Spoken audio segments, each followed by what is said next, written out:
The sin of pride. Perfect Peter. Perfect Peter is so proud of himself, he practically glows with self-satisfaction. Take the episode where it's Peter's birthday. Peter walks into the house beaming, telling Mum all about his amazing day. He can't wait to unwrap his presents and bask in the glory of being the perfect birthday boy. Mom, I'm home! Sweetie, how was your day? Oh, it was wonderful! Everyone made such a fuss of me. Meanwhile, Henry skulks in behind him like a storm cloud. He's not an afterthought. He's not even a thought. Miss Lovely said I was the loveliest birthday boy ever. Oh, Henry, good day? Not really.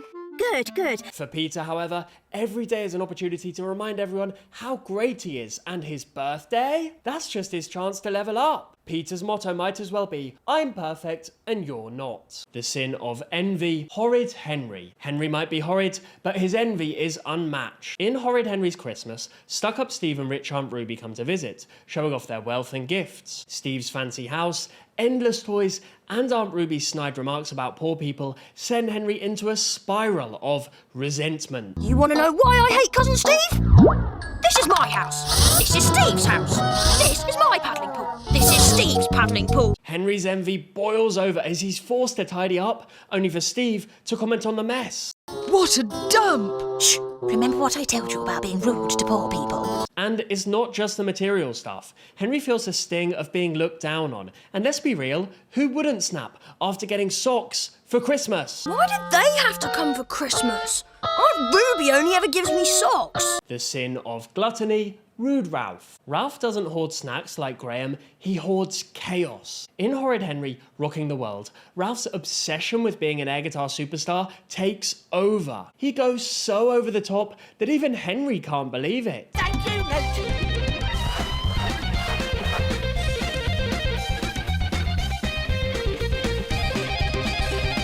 And let's not forget Horrid Henry and the Code Crackers, where Ralph dives into Henry's schemes not because he cares about the outcome, but because he thrives on the thrill. Ralph doesn't just enjoy mischief, he consumes it like it's his life source. Look what I found in the boys' toilets. You can wear these. The sin of wrath. Moody Margaret. If wrath had a face, it would be Margaret's mid-meltdown. In one episode, Margaret ends up as lead singer of a band, along with Rude Ralph, Beefy Bert, and Aerobic Al. But when things don't go exactly her way, she completely loses it. Take it from the top. One more time.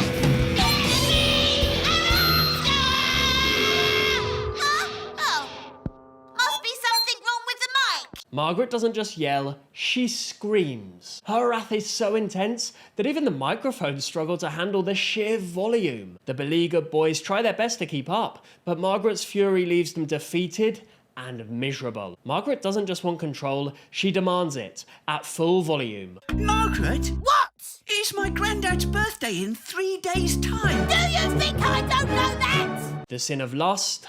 Miss Battleaxe. Miss Battleaxe might seem like she's all about discipline, but deep down, she's got a soft spot, and it's for Mr. Soggington. In the episode, Horrid Henry delivers a message, Henry accidentally stirs up some romantic chaos by delivering mixed messages between Miss Battleaxe, Mr. Soggington, and Miss Oddbod. He said he'd see you there. Where? I don't know. The gym cupboard, I think. The gym cupboard?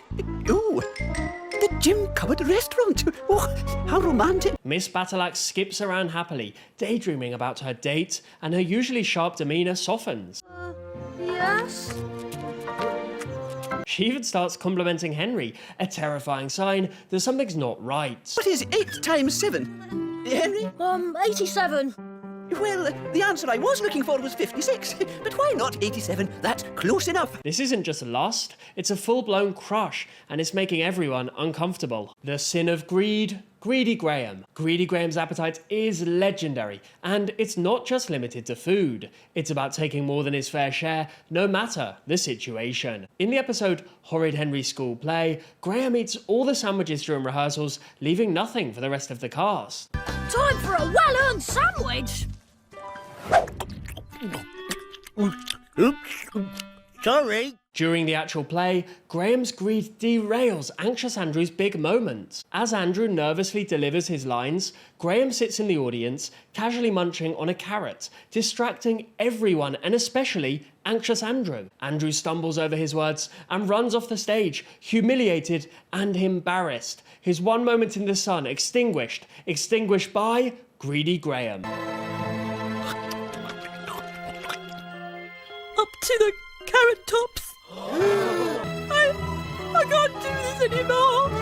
The sin of Sloth, Lazy Linda. Lazy Linda's sloth is so extreme, it's almost impressive. In one episode, she helps her dad at the post office, but she can barely keep her eyes open. Her service is as slow as, well, a sloth, if you'll excuse the pun. Oi, Linda! Huh? Oh, like Henry. What are you doing here?